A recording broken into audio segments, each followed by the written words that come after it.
નમસ્તે મિત્રો, રાધે રાધે, જય શ્રી કૃષ્ણ મિત્રો। આજની વાર્તા સાંભળીને તમારું હૃદય પણ બોલવા લાગશે। તો મિત્રો ચાલો શરૂ કરીએ। સવારના 10 વાગ્યાનો સમય હતો અને કિરણબેન રસોડામાં પોતાનું કામકાજ કરી રહ્યા હતા। આજે એમના ચહેરા પર એક અજીબ લાગણીઓનું મિશ્રણ દેખાતું હતું। એક તરફ હળવી ખુશી અને બીજી તરફ હૃદયમાં ઊંડે સુધી છુપાયેલી ઉદાસી, કારણ કે આજે એમના પતિનો જન્મદિવસ હતો। પરંતુ એમના પતિ તો 2 વર્ષ પહેલા જ કિરણબેનને એકલા મૂકીને આ દુનિયાને હંમેશા માટે અલવિદા કહી જતા રહ્યા હતા, જેના લીધે કિરણબેન આજે થોડા ઉદાસ દેખાતા હતા। પરંતુ પતિને ભાવતી મનગમતી વાનગીઓ બનાવીને એ આજે પોતાના મનને વ્યસ્ત રાખવાની કોશિશ કરતા હતા। આ બધી યાદગારીને યાદ કરીને કિરણબેન પોતાનું કામકાજ કરતા હતા, પરંતુ આજે હાસ્ય એના ઘરમાં ન હોતું દેખાતું, જે વર્ષો પહેલા બંને પતિ પત્ની વચ્ચે થતું હતું। આજે કિરણબેન ઘરમાં સાવ એકલા રહેતા હતા। રસોડાની આ શાંતિમાં અચાનક કિરણબેનનો ફોન વાગ્યો। ફોનની રિંગ સાંભળતા જ કિરણબેનના હાથ પગ થંભી ગયા। એમણે ઝડપથી હાથ સાફ કરીને મોબાઈલ ફોનની સ્ક્રીન પર નજર કરી તો થોડીવાર માટે તો એમને વિશ્વાસ ન આવ્યો કે એમના દીકરાએ આજે પહેલીવાર એને સામેથી ફોન કર્યો છે। આશ્ચર્ય, આનંદ અને એક અજાણી લાગણીએ તેમને ઘેરી લીધા। એમનો દીકરો જે ઘણા સમયથી વ્યસ્તના ભાગદોડમાં ભૂલી ગયો હતો કે એના મમ્મી ઘરે એકલા રહે છે, પરંતુ આજે આ ખાસ દિવસે એમનો દીકરો એમને સામેથી ફોન કરે, આ તો કિરણબેનને એક સપના જેવું લાગતું હતું। જેવી કિરણબેનને ખબર પડી કે એના દીકરાનો ફોન છે તો તેઓ હરખાઈ ગયા અને મનમાં ખુશ થવા લાગ્યા કે દીકરાને આજે યાદ આવી ગયું કે એના પપ્પાનો આજે જન્મદિવસ છે, એટલે જ વાત કરવા માટે એણે મને ફોન કર્યો હશે। તે ધ્રુજતા હાથે કિરણબેને પોતાના દીકરાનો ફોન ઉચકાવ્યો અને લાગણી ભર્યા અવાજે એટલું જ બોલી શક્યા, હેલો, હા દીકરા, તને કેમ છે? એટલું બોલતા જ કિરણબેનની આંખોમાં આંસુ આવી ગયા। સામેથી એના દીકરાનો વળતો જવાબ મળ્યો કે હા મમ્મી, અમે બધા તો મજામાં છીએ, પરંતુ તમને કામથી મેં ફોન કર્યો છે। હું અને કૃષ્ણા સતત અમારા ઓફિસના કામમાં વ્યસ્ત રહીએ છીએ, જેના લીધે અમે આરવનું સરખી રીતે ધ્યાન નથી રાખી શકતા। એટલે કૃષ્ણાનું કહેવું એમ છે કે અમે તમને અહીંયા અમેરિકા તેડાવી લઈએ। અહીંયા રહીને તમે આરવનું અને ઘરનું ધ્યાન રાખી લેજો। હું 2-3 દિવસ પછી તમારી ટિકિટ કરાવી નાખું છું, એટલે તમે તમારી તૈયારી કરી નાખજો। આટલા વર્ષોથી દીકરો તો અમેરિકામાં સેટલ થયો હતો, પણ આજ સુધી એને ક્યારેય કિરણબેનને ફોન કરીને આવું બધું નહોતું કહ્યું। એટલે પહેલા તો કિરણબેનને ઘણું આશ્ચર્ય થયું અને પછી ખરેખર દીકરાને હવે મારી જરૂર હશે એમને વિચારીને એમણે તરત જ એના દીકરા કરણને અમેરિકા આવવા માટે હા કહી દીધી।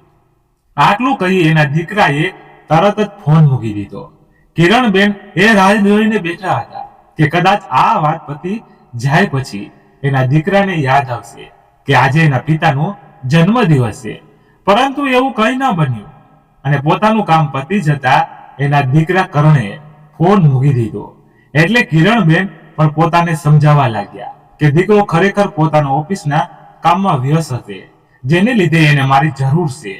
પછી તો કિરણબેન હરખાતા પોતાના પતિની તસવીર સામે હાથ જોડીને કહેવા લાગ્યા કે કરણના પપ્પા, હવે મારે એકલા જિંદગી નહીં જીવવી પડે। દીકરો અને વહુ મને એની પાસે બોલાવી રહ્યા છે, હવે તમે મારી ચિંતા ન કરતા।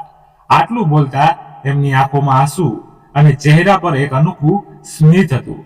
દીકરાના આ ફોનથી કિરણબેનની આંખોમાં એક અલગ પ્રકારની ચમક છવાઈ ગઈ, કારણ કે એકલતાના આ લાંબા સફર પછી આજે એના દીકરાનો આ પ્રેમ ભર્યો આગ્રહ એના માટે ખૂબ જ અનમોલ લાગતો હતો। ફોન મૂક્યા પછી તો જાણે એમના પગ જમીન પર જ ના હોય તેવું તેમને લાગતું હતું।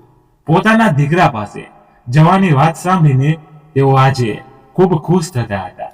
પછી તો ઝડપથી તેમણે રસોડાનું કામકાજ પતાવીને તૈયારીઓ કરવાનું શરૂ કર્યું। સામાન પેક કરતી વખતે એમના હાથ અચાનક એક જૂના આલ્બમ પર સ્થિર થઈ ગયા। લાલ રંગનું ચટાકદાર કવર, જેની અંદર તેમના જીવનની અનમોલ ક્ષણો કેદ હતી। કિરણબેન એક ક્ષણ માટે થંભી ગયા। તેમણે આલ્બમને ખોલ્યો। પહેલો જ પેજ તેમને પોતાની ભૂતકાળની યાદોમાં લઈ ગયું. રાજકોટ શહેરમાં જ્યાં તેઓ અને તેમના પતિ શંકરભાઈ એક સાદું પણ પ્રેમથી ભરેલું જીવન જીવતા હતા. શંકરભાઈ એક નાનકડા વેપારી હતા. તેઓ કરિયાણાની દુકાન ચલાવતા હતા, જેમાંથી ઘરનો ખર્ચો નીકળી આવતો હતો. તેઓ ખૂબ જ ધનવાન ન હતા, પણ હૃદયથી ખુશખુશાલ હતા. ભગવાને તેમને એક જ સંતાન આપ્યું, તેમનો દીકરો કરણ. આ એક દીકરા માટે બંને અનેક સપના જોયા હતા. કિરણબેનની આંખો આલ્બમના એક ફોટા પર સ્થિર થઈ ગઈ. એ ફોટામાં નાનકડું કરણ પોતાના પપ્પાના ખંભા પર બેઠો હતો અને બાજુમાં કિરણબેન હસતા હતા. આ ફોટા જોતા જ એમની આંખો ભીની થઈ ગઈ, કારણ કે એમનો ભૂતકાળ એમને ક્યારેય ભૂલાય નહીં. તેવો અમૂલ્ય હતો. કરિયાણાની દુકાનમાં આવક ખૂબ મર્યાદિત હતી, પરંતુ બંને જણાએ પોતાના દીકરા માટે ઘણું બધું વિચારીને રાખ્યું હતું. એક મા બાપ તરીકે એમણે પોતાની બધી જ ફરજ ખૂબ સારી રીતે નિભાવી હતી અને બંને જણાએ ખૂબ મહેનત કરીને પોતાના દીકરાને એક ઉચ્ચ શિક્ષણ અપાવ્યું હતું. કિરણબેન અને શંકરભાઈની મહેનત એક દિવસ રંગ લાવી. એના દીકરા કરણે ઉચ્ચ શિક્ષણ પ્રાપ્ત કરીને ખૂબ સારી એવી નોકરી મેળવી લીધી અને અમેરિકામાં સ્થાયી થઈ ગયો. પણ અસફળતાની સાથે એક ખાલીપો પણ આવ્યો હતો. શંકરભાઈના અવસાન પછી કિરણબેન રાજકોટમાં એકલા રહેતા હતા અને કરણની વ્યસ્ત જિંદગીએ તેમની વચ્ચે અંતર વધારી દીધું હતું. પછી તો આલ્બમ બંધ કરીને કિરણબેન એક ઊંડો શ્વાસ લીધો. એમના હૃદયમાં ભૂતકાળની યાદોનો ભાર હતો, પણ નવી શરૂઆતની ઉમ્મીદ પણ હતી. તેઓ અમેરિકા જઈ રહ્યા હતા, તેમના દીકરા પાસે નવા જીવનની શરૂઆત કરવા.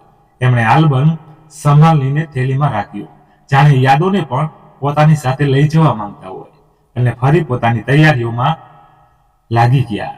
આખરે દિવસ આવી જ ગયો જ્યારે તેમણે પોતાના આ ઘરને છોડીને અમેરિકા જવાનું હતું. કિરણબેનના પગ રાજકોટના એ નાનકડા ઘરના ઉંબરામાં થંભી ગયા. બહાર ટેક્સી એમની રાહ જોઈને ઊભી હતી અને એમને અમેરિકા જવાનો સમય નજીક આવી ગયો હતો.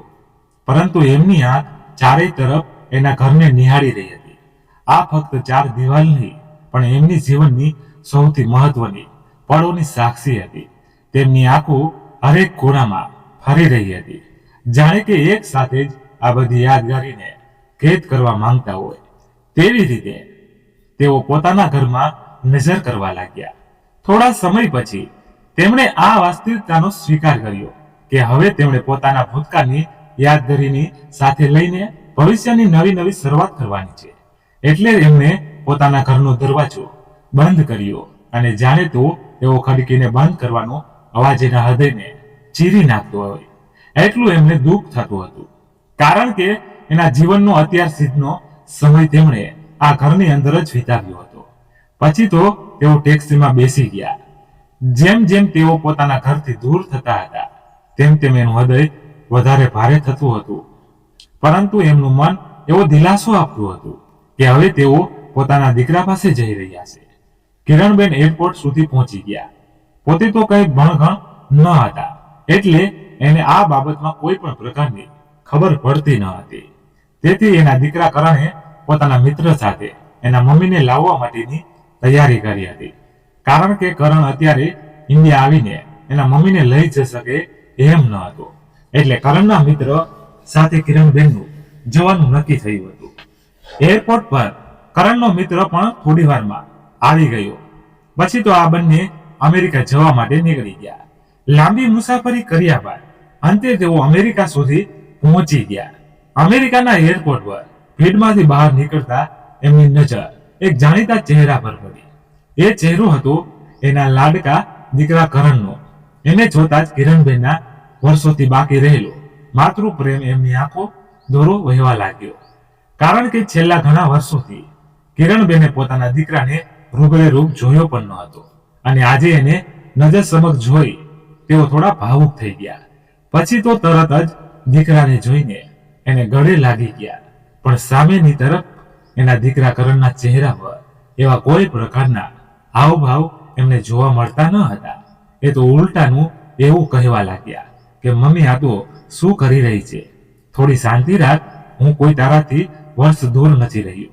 તું થોડી ધીરજ રાખ, તારી પાછળ મારો મિત્ર ઊભો છે અને તને આવી રીતે જોઈ જશે તો મારી મજાક ઉડાવશે. દીકરાના આવા શબ્દો સાંભળીને કિરણબેન થોડી વાર માટે શાંત પડી ગયા, કારણ કે એટલા વર્ષો પછી દીકરાને રૂબરૂ જોયા હતા, પરંતુ તેની સામે દીકરાના ચહેરા પર પોતાની માને મળવાની ખુશી જોવા મળતી ન હતી. કિરણબેન એરપોર્ટથી એના દીકરાની ગાડીમાં બેસીને ઘરે જવા માટે રવાના થયા. આખા રસ્તા પર એમનું મન ઘણું ખુશ થતું હતું, કારણ કે ઘણા સમય પછી એ એની પુત્રવધુ અને નાનકડા પૌત્રને મળવાના હતા. તેઓ તો હરખાતા ઘરે જતા હતા. જેવો ઘરની અંદર પગ મૂક્યો કે એમની નજર એના પરિવારના સભ્યોને શોધતી હતી. એમને આવ્યાને 5-10 મિનિટ પછી એમની પુત્રવધુ કૃષ્ણા એમની પાસે આવી અને ફોર્માલિટી ખાતર એમને મળીને પોતે ઓફિસ જઈ રહી છે એવું કહીને નીકળી ગઈ. કિરણબેને કૃષ્ણાને પ્રેમથી કહ્યું કે બેટા, હજુ તો હું હમણાં જ આવીશું, થોડી વાર માટે રોકાઈ જા, પછી તું તારા ઓફિસે જતી રહી છે. એટલે કૃષ્ણાએ એમને કહેવા લાગી કે મમ્મીજી, હું ઓફિસમાં નોકરી કરું છું, તમારી જેમ ઘરમાં કામ નથી કરતી કે આખો દિવસ ઘરે જ પડી રહું. હજુ તો કિરણબેન ઘરમાં આવ્યા જ હતા કે એમની પુત્રવધુ એમની સાથે આવો વ્યવહાર કરતી હતી.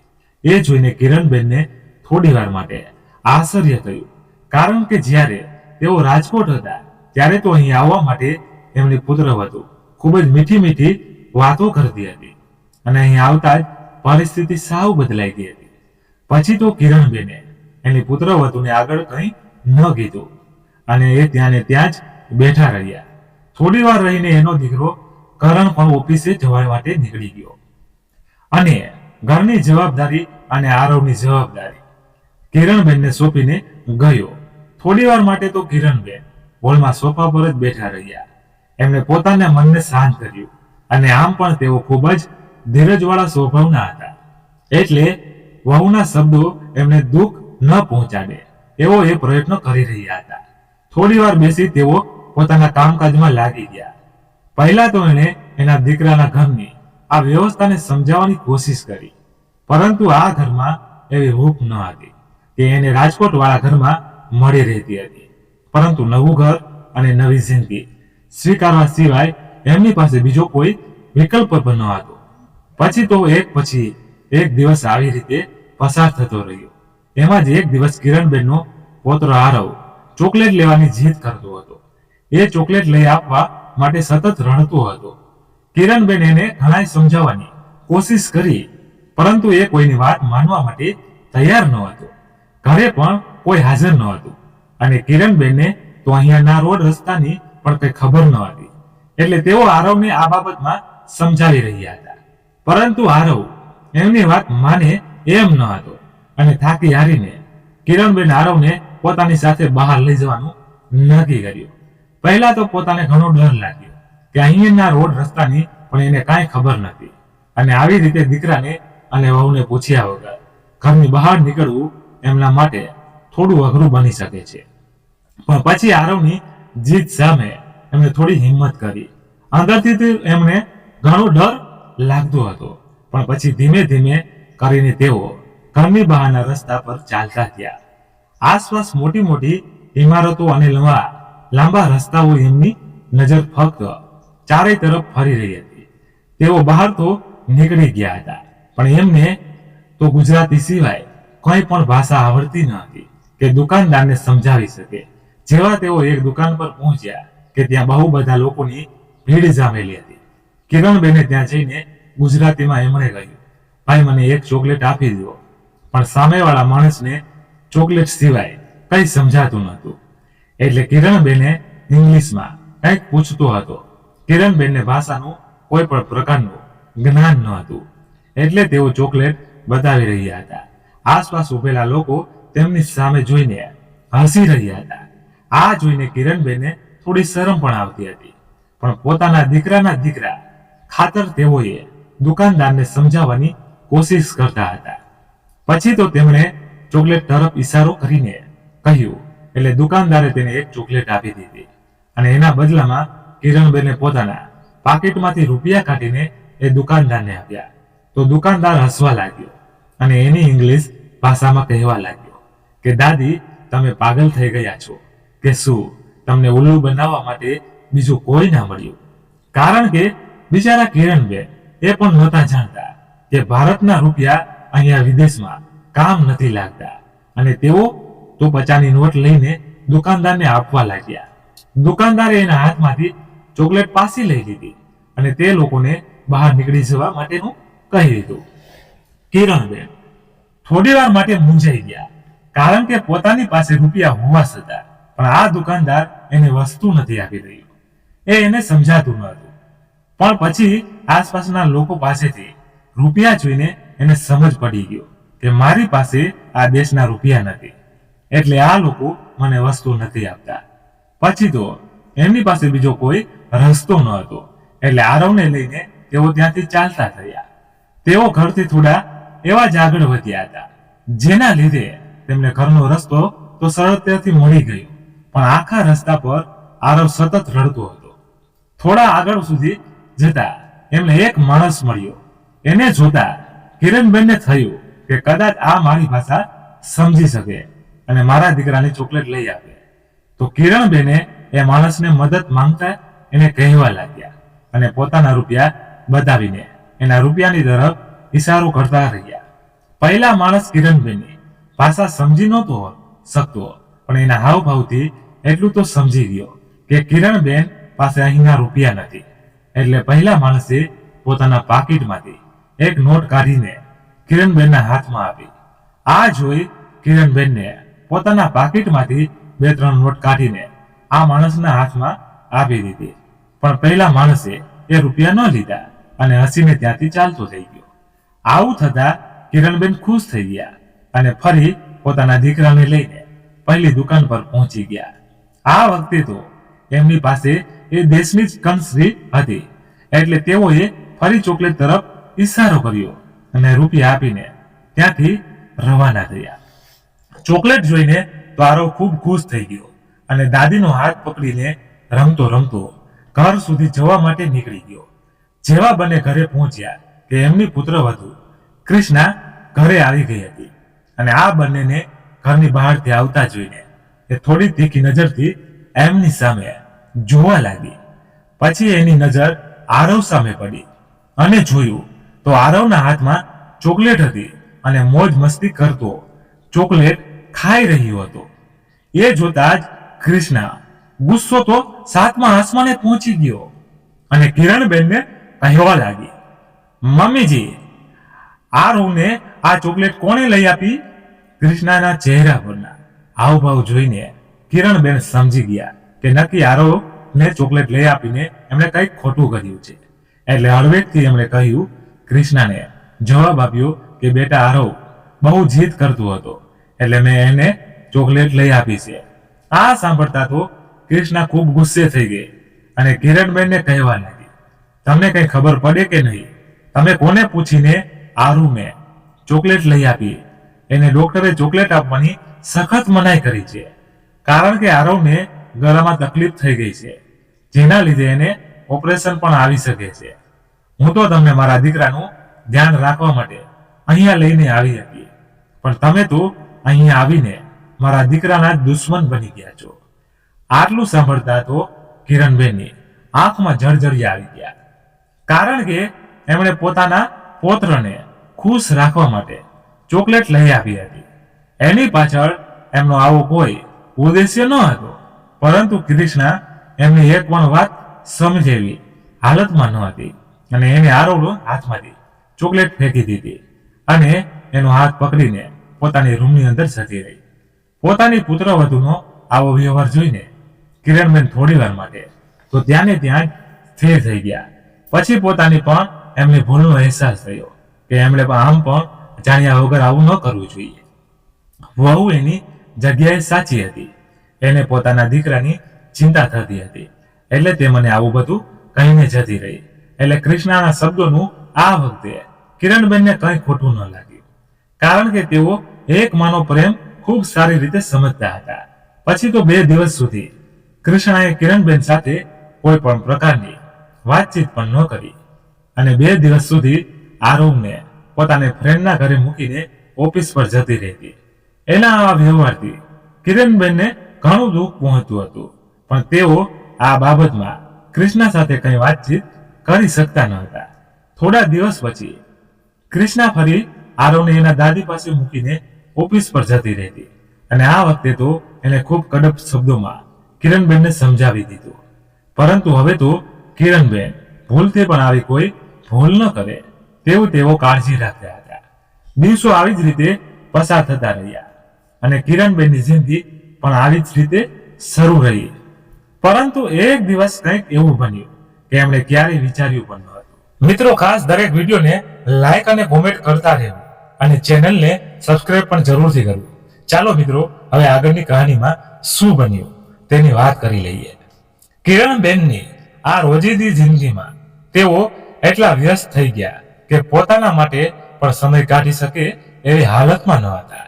આખો દિવસ દીકરો અને વહુ તો ઓફિસ પર જતા રહે અને જ્યારે સાંજના સમયે ઘરે આવે ત્યારે થોડી વાર રહીને ફરી બહાર જવા માટે નીકળી જાય.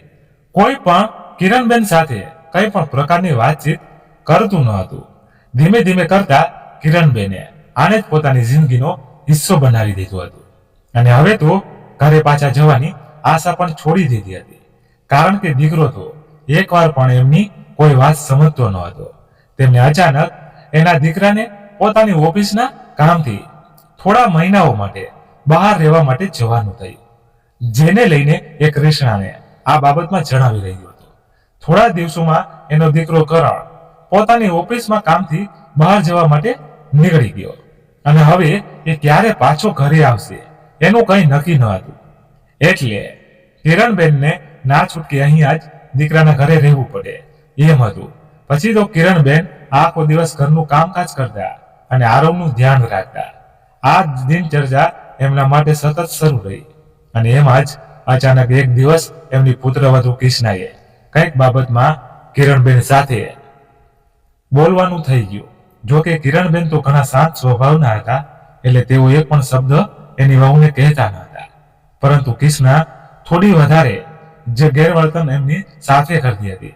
આ જોઈને કિરણબેને પોતાને વહુને ઘણું સમજાવવાની પણ કોશિશ કરી, પરંતુ એ પોતાના શબ્દો પર કાયમ રહી અને વાત એટલી આગળ વધી ગઈ કે રાતના સમયે કૃષ્ણાએ પોતાના સાસુને ધક્કા મારીને ઘરની બહાર કાઢી મૂક્યા.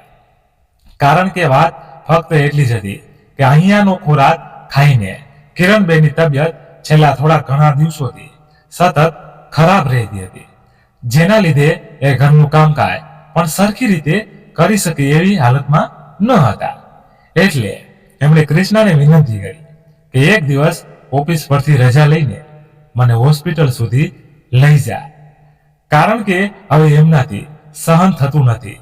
આ વાત કૃષ્ણાને ન ગમી અને કિરણબેન સાથે ઝઘડો કરવા લાગી. આ ઝઘડાને એને એટલું મોટું સ્વરૂપ આપી દીધું કે રાતના સમયે પણ એની સાસુને આવી હાલતમાં ઘરની બહાર કાઢવા માટે તૈયાર થઈ ગઈ. એકાએક કિરણબેન સાથે શું બની ગયું એની એને કોઈ પણ સમજ પડતી ન હતી. કૃષ્ણાએ તો ઘરની બહાર કાઢીને દરવાજો તરત જ બંધ કરી દીધો અને કિરણબેન ઘરની બહાર ઓટલા પર બેઠા રડતા રહ્યા. થોડી વાર માટે તો તેઓ ત્યાં જ બેઠા રહ્યા. એને એવી આશા હતી કે વહુ થોડી વાર રહીને દરવાજો ખોલશે અને એમણે ઘરની અંદર બોલાવી લેશે. પરંતુ એની જગ્યા પર આખી રાતનો સમય વીતી ચૂક્યો હતો, છતાં એની વહુ કૃષ્ણાએ દરવાજો ખોલ્યો ન હતો. આખી રાત ખૂબ ઠંડી સહન કરવાને લીધે કિરણબેનની તબિયત વધારે ને વધારે ખરાબ થતી હતી. પછી તેણે નક્કી કર્યું કે તેઓ થોડું આગળ જઈને કોઈક હોસ્પિટલ શોધે, કારણ કે હવે તેમનાથી આ દર્દ સહન નહોતો થતો. તેઓ થોડે આગળ ચાલતા થયા. એમના પગમાં એટલો પણ જીવ ન હતો કે તેઓ સરખી રીતે ચાલી શકે, એટલે ધ્રુજતા પગે તેઓ ધીમે ધીમે ચાલવાનું શરૂ કર્યું. આસપાસથી નીકળતા લોકો તરફ એ મદદની આશા સાથે જોતા હતા, પરંતુ ત્યાંથી નીકળતા હર કોઈ વ્યક્તિ પોતાના જીવનમાં મુશ્કેલ હતા. કોઈ પણની નજર કિરણબેન પર પડતી ન હતી. ઘણો સમય વીતી ચૂક્યો હતો, છતાં હજુ એમને કોઈ હોસ્પિટલ મળ્યું ન હતું અને હોસ્પિટલ જઈને પણ શું કરે, એમની પાસે તો રૂપિયા પણ ન હતા. એ વિચારીને તેઓ પોતાની હિંમત હારી ગયા અને ત્યાં જ રસ્તામાં એક ખૂણામાં બેઠા રહ્યા. સમય ત્યાં બેઠા બેઠા ઘણો પસાર થઈ ગયો અને સાંજ પણ પડવા આવી ગઈ. ભૂખના કારણે તેમને પેટમાં ખૂબ દુખાવો થઈ રહ્યો હતો, પરંતુ આ જાણ્યા દેશમાં પોતે ક્યાંથી રૂપિયા લાવે જેનાથી પોતાની પેટની ભૂખને સંતોષી શકાય. પછી તો થાકેલા હારેલા તેઓ ત્યાં ને ત્યાં બેઠા રહ્યા. થોડી વાર રહીને એમની નજર સામેની તરફ પડી કે એક ગાડીમાંથી ઉતરેલો માણસ ત્યાં બેઠેલા બધા જ લોકોને ખાવાની ચીજ વસ્તુ આપી રહ્યો હતો. આ જોતા કિરણબેનની આંખો ચમકી અને પોતાના પેટના લીધે તેઓ એ માણસ સુધી પહોંચવા માટે ચાલતા થયા. આટલી ભૂખ સહન કર્યા બાદ એમને હવે કંઈક ખાવા મળશે એ વિચારીને તેઓ મોટા મોટા પગલા ભરતા એ માણસ સુધી જોવા માટે ગયા. આ માણસે તેને ડબ્બામાંથી થોડો ખોરાક આપ્યો અને એ જોઈને કિરણબેન ઘણા ખુશ થઈ ગયા અને ફરી એ ડબ્બો લઈને પોતાની જગ્યા પર આવીને બેસી ગયા. તરત જ એમણે ભગવાનનો આભાર માન્યો કે આ માણસની મદદથી એમને આજે ખાવાનું મળી ગયું. અને જેવો તેમણે આ ડબ્બો ખોલ્યો કે એને જોતા જ એમણે પોતાના મોઢા આડો હાથ રાખી દીધો, કારણ કે આ ખોરાકમાંથી ખૂબ જ ગંદી વાસ આવી રહી હતી. કારણ કે આ માંસાહારી ખોરાક હતો, જેના લીધે કિરણબેનને તો ખૂબ જ બેચેની થવા લાગી. એમણે તરત જ એ ડબ્બો સાઈડ પર ફેંકી દીધો અને પોતે થોડા આગળ નીકળી ગયા. એક તો માંડ એમને કંઈક ખાવાનું મળતું હતું અને એમાં પણ એમની સાથે આવું થયું એટલે તેઓ પોતાને સંભાળતા આગળ જતા રહ્યા. પછી તેઓ પાસે કોઈ પણ પ્રકારની આશા ન હતી કે અહીંયાથી કઈ રસ્તો શોધી શકે. એટલે નમ આંખોથી ઉદાસી સાથે તેઓ ત્યાં જ રસ્તા પર નીચે બેઠા રહ્યા. એમાં જ ઘણો સમય વીતી ગયો, છતાં એના ઘરનું સભ્ય કોઈ એને લેવા માટે આવ્યું ન હતું. પરંતુ આ વખતે તો કિરણબેન પણ જાણતા હતા કે એની પુત્રવધૂને એમના પ્રત્યે કોઈ પણ પ્રકારની લાગણી નથી, જેના લીધે એમને શોધવા માટે પણ આવી શકે. હવે તેઓ કેવી રીતે અહીંયાથી પોતાના ઘરે રાજકોટ પાછા જશે એ ચિંતા એમને સતાવા લાગી. સાથે શરીરમાં એટલો પણ જીવન હતો કે પોતે એક જગ્યાએથી બીજી જગ્યા પર જઈ શકે. આ જ પરિસ્થિતિમાં એમના ઘણા દિવસો વીતી ગયા અને 2-3 દિવસ સુધી તો એમણે પેટમાં અનાજનો એક દાણો પણ નાખ્યો ન હતો, જેના લીધે પરિસ્થિતિ ઘણી વધારે ખરાબ થઈ ગઈ. પોતે શુદ્ધ શાકાહારી હતા એટલે બીજો કોઈ ખોરાક લઈ શકે એમ પણ ન હતા. એમની પરિસ્થિતિ અત્યારે શબ્દોમાં વર્ણવાય એવી ન હતી. તેઓ નિરાશ થઈને રસ્તા પર બેઠા હતા કે અચાનક તેમની નજર એક વ્યક્તિ પર પડી અને એમના મનમાં થોડી આશા જાગી. એ વ્યક્તિ બીજું કોઈ નહીં પણ એ વ્યક્તિ એમની પાકીટમાંથી રૂપિયા કાઢીને આપેલા હતા. એ જ માણસ હતો. એટલે કિરણબેન એમની પાસે ગયા અને પોતાના પાકીટમાંથી જૂની 10ની નોટ કાઢીને આ માણસને આપવા લાગ્યા. એટલે પહેલો માણસ ફરી સમજી ગયો કે આ માજીને આ વખતે પણ રૂપિયા જોતા છે, એટલે હસવા લાગ્યો અને 10ની નોટ માજી પાસેથી આપી દીધી અને ત્યાંથી આગળ ચાલવા લાગ્યો. આ જોઈ કિરણબેન થોડા ગભરાઈ ગયા અને ફરી આશા સાથે એ માણસ તરફ જોવા લાગ્યા. આ વખતે તો તેમના આંખમાં આંસુ અને હાથ જોડાયેલા હતા. આ જોઈને પહેલો માણસ એટલું તો સમજી ગયો કે આ માજીને મદદની જરૂર છે. એટલે કિરણબેનને એને ઈશારાથી સમજાવ્યું કે એમને ભૂખ લાગી છે.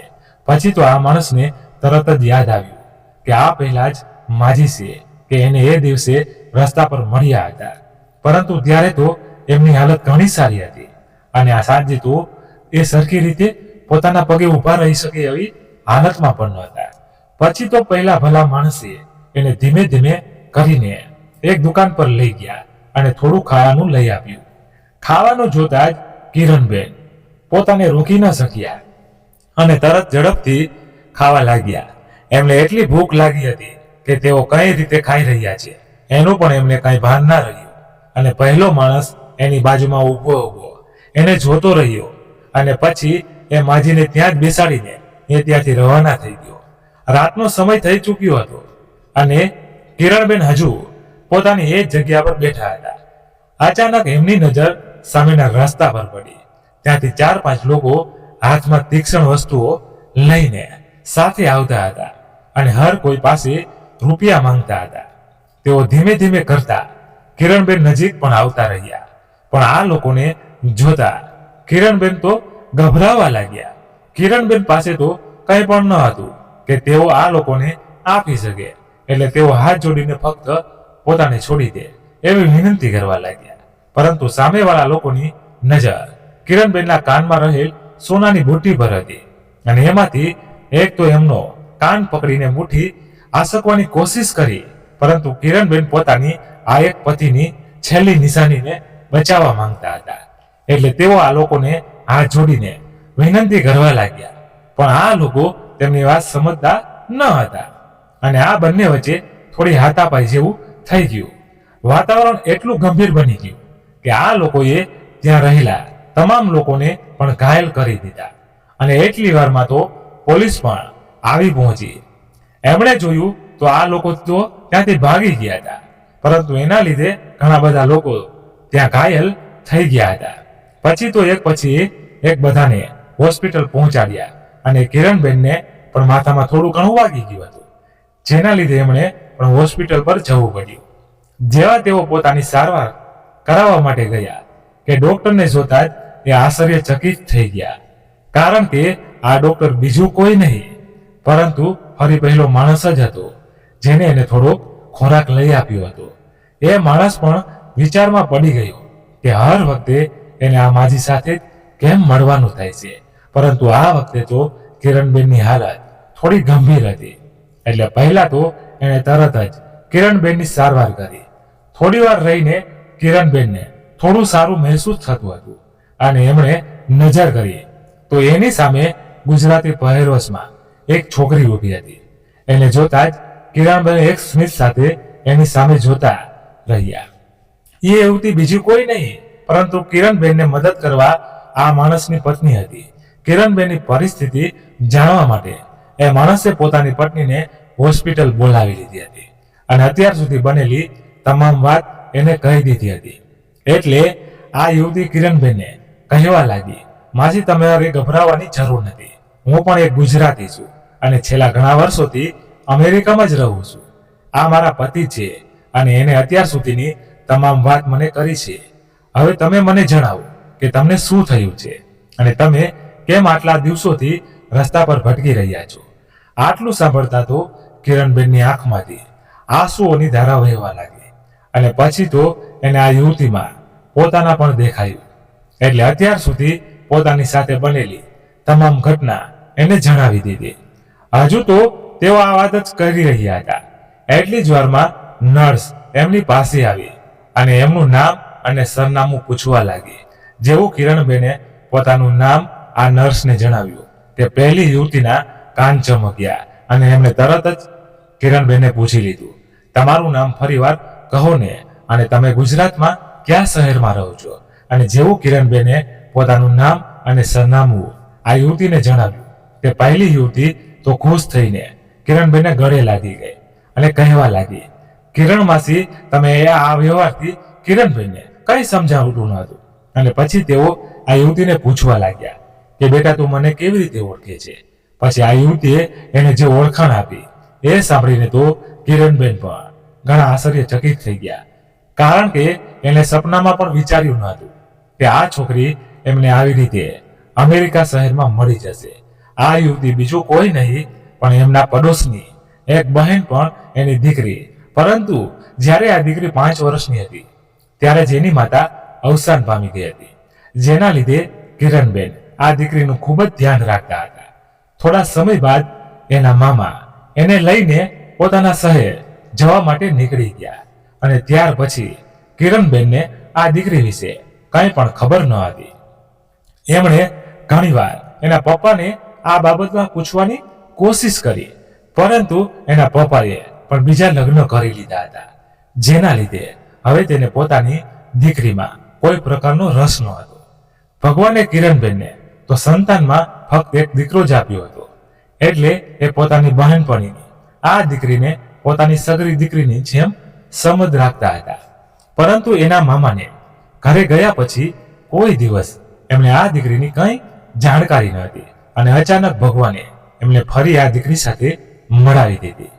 પછી તો કિરણબેનની હાલત જોઈને પહેલી યુવતી જેનું નામ હતું મીનાક્ષી એ કિરણબેનને પોતાની સાથે એના ઘરે જવા માટેની જીદ કરવા લાગી અને થોડા દિવસ આરામ કરીને ફરી એમને ઘરે પાછા મૂકી જશે એવું કહેવા લાગી. કિરણબેન પાસે તો અત્યારે પોતાનું કહી શકાય એવું કોઈ હાજર ન હતું અને એમની હાલત પણ થોડી ખરાબ હતી, જેના લીધે એમણે મીનાક્ષીની વાત માની લીધી અને એની સાથે એના ઘરે જવા માટે તૈયાર થઈ ગયા. પછી તો 2-3 દિવસ સુધી મીનાક્ષીના ઘરે રહીને એમણે થોડો ઘણો આરામ કર્યો અને સામે મીનાક્ષીએ પણ એમનું ખૂબ જ ધ્યાન રાખ્યું. અને પછી એ કિરણબેનને એવી વિનંતી કરવા લાગી કે તેઓ હવે હંમેશા માટે એના ઘર પર જ રહેવા લાગે. પરંતુ કિરણબેનને આ વાત માફક નહોતી આવતી અને તેમણે મીનાક્ષીને વિનંતી કરી કે થોડી ઘણી રૂપિયાની મદદ કરે, જેના લીધે કિરણબેન ફરી પોતાના શહેર રાજકોટ પાછા ફરી શકે. મીનાક્ષી અને એના પતિ તો પૈસે ટકે સુખી હતા, એટલે તેઓ કિરણબેનની મદદ કરવા માટે તૈયાર થઈ ગયા અને કિરણબેને પણ સામે વચન આપ્યું કે તેઓ ઝડપથી એમના પૈસા ચૂકવી દેશે અને થોડા દિવસોની તૈયારી પછી કિરણબેન રાજકોટ જવા માટે નક્કી થઈ ગયું.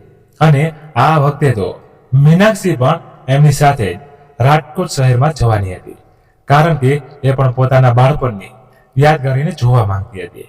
એટલે તેણે પણ થોડા દિવસ માટે કિરણબેન સાથે ઘરે આંટો મારવાનું નક્કી કર્યું. આ બધા દિવસોમાં એકવાર પણ કિરણબેનની ખબર લેવા માટે એનો દીકરો કે વહુ આવ્યા ન હતા. પછી તો કિરણબેન મીનાક્ષી સાથે રાજકોટ જવા માટે નીકળી ગયા અને મીનાક્ષી પણ થોડા દિવસ માટે કિરણબેનના ઘરે જ રોકાઈ ગઈ. કિરણબેને એની ખૂબ સારી રીતે સાચવણ કરી, જાણે તેઓ એને ફરી પોતાની માતા મળી ગઈ હોય એવો અહેસાસ મીનાક્ષીને થઈ રહ્યો હતો. પછી તો થોડા દિવસ ત્યાં રોકાઈને મીનાક્ષી પણ અમેરિકા જવા માટે નીકળી ગઈ. કિરણબેન ફરી પોતાની એ શાંતિભરી જિંદગીમાં વ્યસ્ત થઈ ગયા અને આજ પછી ક્યારે પણ દીકરાની વાતનો વિશ્વાસ નહીં કરે એવું મનોમન નક્કી કરી લીધું. એમને રાજકોટ આવ્યાને પણ ઘણા દિવસો વીતી ચૂક્યા હતા, છતાં હજુ સુધી એના દીકરા કે વહુના કોઈ પણ સમાચાર ન હતા અને એમને હવે તો આ લોકો પ્રત્યે કોઈ પણ પ્રકારની આશા પણ રહી ન હતી. એટલે કિરણબેને આ જિંદગીને પોતાનું સુકૂન સમજીને રહેવા લાગ્યા. એકલી જિંદગી જીવીને પણ તેઓ ઘણા ખુશ રહેતા હતા અને ત્યાં પરિવાર સાથે રહીને પણ તેઓ દુઃખી થતા હતા. આખરે એમના ભૂતકાળમાં કરેલી મદદના લીધે તેઓ પોતાના ઘરે પાછા આવી શક્યા, નહીતર હજુ તેઓ કઈ હાલતમાં હોત એ વિચારીને જ ક્યારેક એની આંખો ભીની થઈ જાય છે. અને હવે તો તેમણે મનથી જ હિંમત કરી લીધી કે ગમે તે હાલતમાં પોતે અહીંયા રાજકોટ શહેરમાં જ રહેશે અને પોતાનું ઘર ચલાવી લેશે. મિત્રો, આ ઘટના પરથી આપણને ઘણું બધું શીખવા મળ્યું કે આજના સમયમાં જે વાત આપણા ઘરના લોકો પણ નથી સમજી શકતા, એ ક્યાંક દૂરના માણસો પણ સમજી જાય છે. અને આ વાતથી એ પણ જાણવા મળ્યું કે ભાષાઓની સમજણ કરતા લાગણીઓની ભાષા વધારે મહત્વની હોય છે. પહેલા માણસને કિરણબેનની ભાષા તો સમજાતી ન હતી, પણ તેની લાગણીને ખૂબ સારી રીતે સમજતો હતો, જેનાથી એમની મદદ કરતો હતો. અને કિરણબેનને પણ પોતાના ભૂતકાળમાં કરેલી મદદ ભવિષ્યમાં એમની મદદ બનીને આવી હતી, જેના લીધે પોતાના ઘર સુધી પહોંચી શક્યા. અને આજના સંતાનોએ પણ એ જરૂરથી શીખવું જોઈએ કે મા બાપને સાચવવા એમની એક ફરજ છે. એટલે ક્યારેય પણ એમને એવી હાલતમાં ન મૂકી દો જેને લીધે એમને આવી બધી પરિસ્થિતિનો સામનો કરવો પડે. કારણ કે જ્યારે ભગવાન ઘરે નથી આવી શકતા ત્યારે તેઓ મા બાપના સ્વરૂપમાં તમારા ઘરે આવે છે. જો તમે તેને સરખી રીતે સાચવી ન શકતા હોય તો તમારા બાળકો પણ તમારી સાથે એવો જ વ્યવહાર કરશે. મારા વહાલા મિત્રો, આ વાર્તા અહીં પૂર્ણ થાય છે. મિત્રો, તમને આ વાર્તા કેવી લાગી અને તમારું મંતવ્ય કોમેન્ટ બોક્સમાં જણાવો. અને આપને વાર્તા પસંદ આવી હોય તો લાઈક કરી તમારા મિત્રો સાથે શેર કરજો અને ખાસ આપણી આ ચેનલને સબસ્ક્રાઇબ કરવાનું ભૂલશો નહીં, જેથી આવી જ સત્ય ઘટના અને સત્યની ઘટના પર આધારિત કહાની આપને સમયસર સાંભળવા મળતી રહે. ધન્યવાદ. ફરી મળીએ નવી વાર્તા સાથે. ત્યાં સુધી તમારા પરિવાર સાથે ખુશખુશાલ રહો. જય હિન્દ, જય ભારત.